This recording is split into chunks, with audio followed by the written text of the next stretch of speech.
សំឡេងម៉ែយំអស់សង្ឃឹមប្រុសកូនស្នាមញញឹមដែលធ្លាប់តែមាននៅលើផ្ទៃមុខរបស់ម៉ែឥឡូវប្រែជាក្រៀមក្រោះអស់សង្ឃឹមគ្មានទំនុកចិត្តបន្សល់នៅតែភាពសៅម៉ោងជាទីបំផុត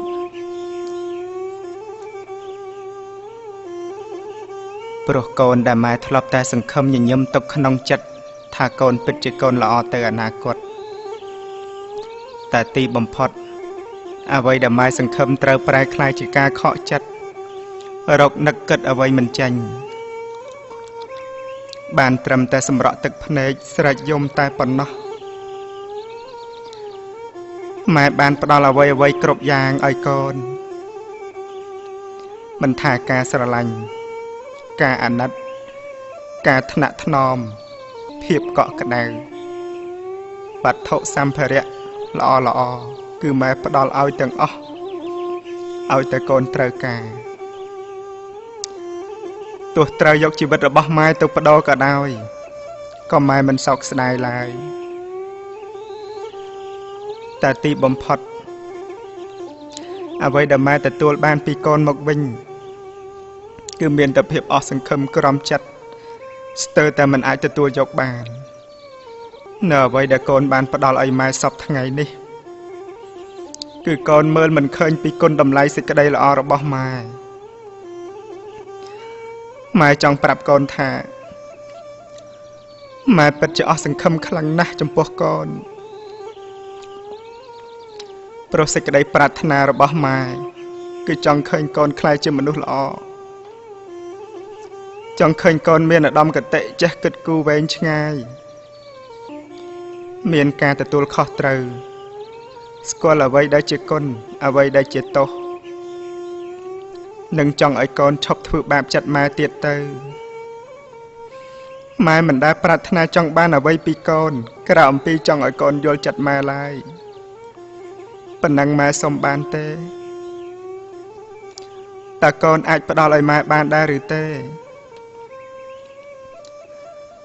មុនម៉ែលាចាកលោកនេះទៅម៉ែគ្រាន់តែសុំឲ្យកូនយល់ចិត្តម៉ែតែបន្តិចប៉ុណ្ណឹងកូនធ្វើមិនបានឬម៉ែអាចផ្ដល់អ្វីឲ្យកូនបានគ្រប់យ៉ាងឲ្យតែកូនត្រូវការតែកូនដែលផ្ដល់អ្វីឲ្យម៉ែខ្លះទេក្រៅអំពីធ្វើឲ្យម៉ែយំអស់សង្ឃឹមប្រុសកូននោះម៉ែស្រឡាញ់កូនលើសអ្វីទាំងអស់តែពេលដែលម៉ែនឹកឃើញដល់ទង្វើរបស់កូនធ្វើដាក់ម៉ែពិតជាមិនអាចរងាប់ចិត្តថាមិនយំបានឡើយកូនណាយតើកូននៅចាំបានទេពាក្យពេចន៍រំលេចដោយការទូមានដែលម៉ែធ្លាប់ចំណាយពេលវេលាសឹងតែពេញមួយជីវិតរបស់ម៉ែដើម្បីអប់រំទូមានព្រានផ្ដៅកូនឲ្យคล้ายខ្លួនជាកូនដែលដើរតាមកន្លងធោជាកូនដ៏បវរលំអដោយចរិយាមេរយាទតែអ្វីដែលម៉ែសង្ឃឹមហើយសង្ឃឹមទៀតត្រូវរសាត់អណ្ដែតឃ្លាតឆ្ងាយសែនឆ្ងាយពីការរំពឹងទុករបស់ម៉ែមិនសល់នៅតែភាពសោកស្ដាយរកបរិយាយមិនត្រូវព្រោះកូនដើរខុសផ្លូវដែលម៉ែធ្លាប់បានណែនាំប្រាប់បង្ហាញឲ្យដើរតែកូនបែរជាជ្រើសរើសផ្លូវមេប្រឆាំងនឹងការណែនាំរបស់ម៉ែចង្វាក់បេះដូងរបស់ម៉ែហាក់បីដូចជាគ្មានចលនានឹងលោតបន្តទៅទៀតសោះបេះដូងរងគ្រោះព្រោះអស់សង្ឃឹមទោះបីម៉ែប្រាំងញញឹមក៏ញញឹមលែងចាញ់ហាស្ដីអ្វីក៏លែងកើតស្ទះណែនអូលងំក្នុងដើមទ្រូងបានត្រឹមតែសម្លឹងមើលមកកូនទាំងខកចិត្តជាទីបំផុតព្រោះមើលទៅកូនការលែងបានទៀតហើយកូនហើយម៉ែអស់លទ្ធភាពទូមានកូនហើយ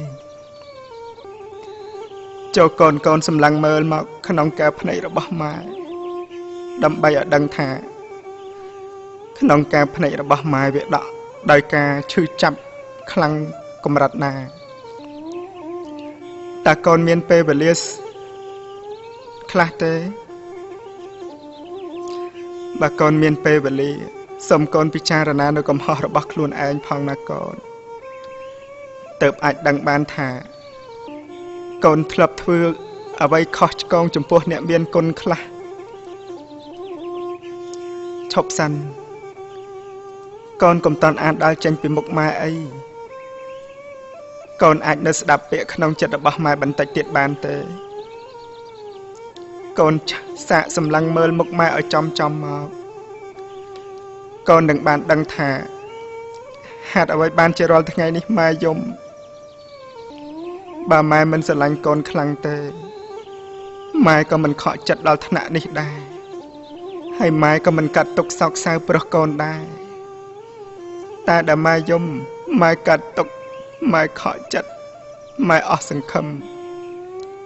ក៏ព្រោះតែម៉ែស្រឡាញ់កូនកូនដឹងអត់ថាម៉ែស្រឡាញ់កូនស្រឡាញ់ខ្លាំងជាងជីវិតរបស់ម៉ែទៅទៀតសូមកូនយកចិត្តម៉ែដាក់ក្នុងចិត្តរបស់កូនផងណាកូនណាកូនណាយម៉ែពិតខកចិត្តពេកក្រៃពេលដែលបាត់ថ្លៃចរណៃបែកបាយកូនក្បត់ខ្លួនឯងក្បត់ទាំងពុកម៉ែខុសហើយមិនការនៅតែបំពេញម៉ែតែងសង្ឃឹមញញឹមជានិច្ចថាកូនមិនភ្លេចពាក្យពេចន៍ទូមានម៉ែប្រាប់ឲ្យកូនមាសស្ងួនខំរៀនតែកូនបែរញៀនអាភានយ៉ាម៉ាតាឲ្យរូបម្ដាយសង្ឃឹមលើអ្វីបើបាត់ចរណៃថ្លៃគ្មានមេត្តាកូនគ្មានចិត្តគិតអាណិតមេត្តារងទឹកនេត្រាដោយសារបាត់ស្ងួនម៉ែស្នេហ៍បាត់ថ្លៃពិតគ្មានអ្វីផ្ទឹមចិត្តលោចញញឹមសង្ឃឹមថាកូនពេលដែលធំឡើងថ្កើងរឹកសំសួនចេះស្គាល់បងប្អូនដូនតាម៉ែឪតែផ្ទុយស្រឡះពីអ្វីម៉ែគិតព្រោះត្បិតរូបកូនស្ងួនដើរខុសផ្លូវកូនភ្លេចពាក្យពេចន៍ពុកម៉ែប្រដៅម៉ែពិតសោកសៅដំបៅដួងចិត្តម៉ែយំប្រុសម៉ែខកចិត្តនឹងកូនធ្វើខុសផ្ទួនកូនមិនចេះគិតធ្វើបាបម្ដាយថ្លៃគ្មានក្តីអាណិតដួងចិត្តម៉ែពិតក្រៀមស្វិតប្រុសកូនពេលវេលាចេះតែដើរកន្លងទុកមុខថ្ងៃខែឆ្នាំក៏ចេះតែផុតទៅម៉ែឪក៏កាន់តែចាស់ជរាហើយកូនហើយចុះកូនយកភ្នែកមើលមនុស្សចាស់ពីរនាក់នេះផងដើម្បីឲ្យដឹងថាសភាពនៃការចាស់របស់ម៉ែឪហើយនឹងការរស់នៅរបស់ពួកគាត់យ៉ាងម៉េចខ្លះហើយតើគាត់ពិសាបានទេសម្រាប់លក់ដែរឬទេសុខភាពល្អដែរឬទេរាល់ថ្ងៃនេះកូនមានគិតពីចំណុចនេះដែរទេពេលរដូវក្តៅម៉ែឪក្តៅណាស់ត្រូវការភាពត្រជាក់កូនមានបានរៀបចំឲ្យគាត់ដែរទេកាលកូននៅតូចឪពុកម្ដាយងូតទឹកឲ្យកូនពេលដឹងថាកូនក្តៅរកឧបករណ៍ផ្សេងមានផ្លិតបក់ឲ្យកូនកង្ហាដាក់ឲ្យកូនត្រជាក់ស្រួលចោះកូនវិញធ្លាប់ធ្វើដូចដែលគាត់ធ្វើចំពោះកូនដែរទេពេលរដូវរងាកាយាដល់ជារារបស់ឪពុកម្ដាយរងាញួនញាក់សັບសសៃកូនមានបានផ្ដល់ភាពកក់ក្ដៅដល់គាត់ដែរអត់គាត់ត្រូវការខោអាវក្រាស់ត្រូវការភួយទុនក្រាស់កូនបានទិញជូនគាត់ហើយឬនៅឬក៏កូនការពារតែខ្លួនឯងភ្លេចគិតដល់ឪពុកម្ដាយដែលកំពុងតែដេករងាញញ័រញាក់នៅឯផ្ទះ ចូលកូនសម្លឹងមើលទៅអតីតកាលកូននៅពីតូចថាតើម៉ែធ្វើអ្វីខ្លះនៅពេលដែលកូនរងាម៉ែអបផ្ដល់ភាពកក់ក្ដៅដល់កូនម៉ែរករបស់ការពារអាកាសធាតុត្រជាក់ដល់កូនឲ្យកូនបាននៅយ៉ាងកក់ក្ដៅទាំងផ្លូវកាយទាំងផ្លូវចិត្តឥឡូវដល់ពេលដែលម៉ែឪរងាវិញហើយត្រូវការភាពកក់ក្ដៅពីកូនតើកូនផ្ដល់ឲ្យម៉ែឪបានទេកូនប្រុសស្រីទាំងឡាយហើយម៉ែឪក្ដៅណាស់នៅពេលដែលរដូវក្ដៅមកដល់ម្ដងខ្លួនប្រាណម៉ែឪក្ដៅស្ទើរប្រេះ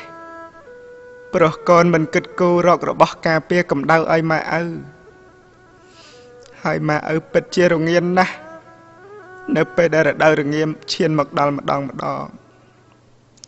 តើកូនទៅណាអស់ហើយហេតុអ្វីបានជាមិនមកមើលម៉ែឪកូនទុកឲ្យម៉ែឪរងាឯកោដល់ណាទៀតកូនមិនអាណិតម៉ែឪដែលចាស់ជរារងាញួរញាក់កំពុងដង្ហើយហៅរកភាពកក់ក្ដៅពីកូនតែឬអ្វីមានភាពភក្តីចំពោះម៉ែឪផងណាកូនកុំមើលរំលងឃើញអ្នកដតីសំខាន់ជាងឪពុកម្ដាយខ្លួនឯងឲ្យសោះព្រោះគេមិនបានបង្កើតយើងឲ្យឃើញពន្លឺថ្ងៃដូចជាឪពុកម្ដាយយើងទេគេមិនបានស្រឡាញ់យើងអាណិតយើងមានមេត្តាចំពោះយើងឲ្យដូចជាម៉ែឪយើងឡើយចូលកូនគិតដល់ចំណុចនេះផងណាកូនណា